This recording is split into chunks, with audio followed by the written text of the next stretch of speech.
What's going on, guys? Corey from PhoneArena here, and we are about to unbox the Google Home Hub, Google's first foray into the smart screen space. So let's get this popping. So as you can see, it's a pretty small device, 7-inch display. It's even smaller in hand than you would think, and it's supposed to be. It's supposed to be a small personal device that fits in your most intimate of spaces, Google says, and that is why you will not see a camera here, but an ambient light sensor, which also helps the screen to dim and change tones throughout different times of the day and really blend into the background without being an obtrusive big screen like you might see with like Lenovo Smart Display or other smart displays, for instance.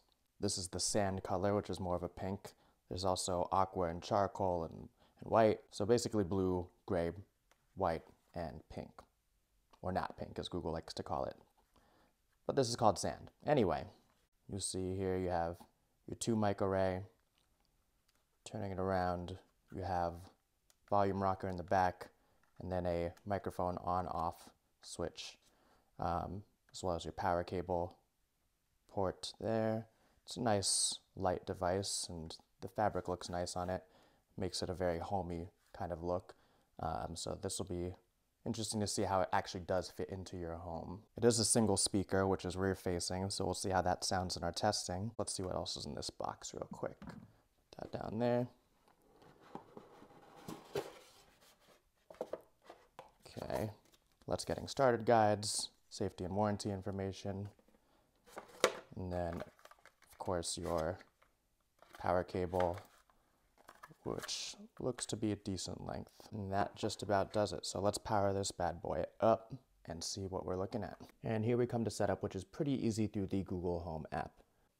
And looks like it's got some updates to do, so we'll let it do its thing.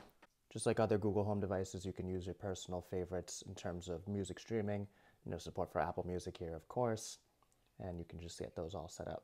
Since it is a screen, you can also watch things, so HBO Now, CBS, Stars, Wiki.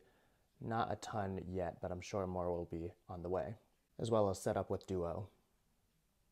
Looks like it might just be done updating there. Here we're getting the option to choose the ambient mode, either Google Photos or the art gallery or a full screen clock. For now, we'll just go with the full screen clock. Nice little informative video to get you going on this. It is a new interface, so it's helpful to get these things right off top. And here we are right in the main interface. And you can swipe over to see top stories, some Google Music suggestions, YouTube suggestions, and then I can kind of set an agenda for my afternoon. So we'll definitely check out the interface in more depth later, but as you can see, you can swipe up from the bottom to get a few quick functions. Now it also does have the Ambient Light EQ, so let's turn this all the way up and turn off some lights and see what it does. And you see it dims a little bit to match the ambiance of the surroundings. Let's get back into it real quick though. And now you have your smart dashboard here where you can kind of control things.